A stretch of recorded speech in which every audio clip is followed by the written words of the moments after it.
When I was a boy in Scotland, I was fond of everything that was wild. Tired, nerve-shaken and over-civilised, I found going to the mountains was like going home. That wilderness was a necessity. I would wander afoot, and I was content. And the burning heat, the cold winds, thirst and faintness could not make it less. It was a curious freedom, a good, practical sort of immortality. Each firelit night, I had nothing to do but look and listen, to see and hear how smooth and changeless the world became, how indifferent it was to my presence.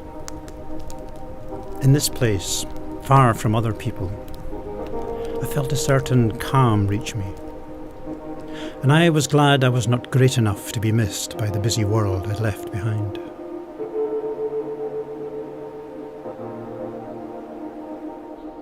At dawn, the rosy light would creep high among the peaks, alpenglow streaming across the ridges, touching the forests, awakening and warming everything. The clouds stretched up far into the sky, growing until they reached their prime, scattering rain and hail like berries and seeds. There were golden noons, alabaster cloud mountains, the landscape beaming with consciousness. And there were sunsets when the trees stood hushed and patient. In every direction, the valleys stretched out in cascades of colour. Smooth deep currents, falls and swirling eddies, myriad forms of flora, marvellous sculptures.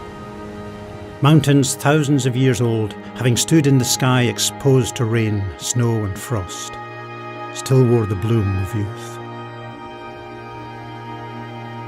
And I walked, ran, paddled and climbed, and in all directions I tasted freedom, kindling my enthusiasm, making every nerve quiver.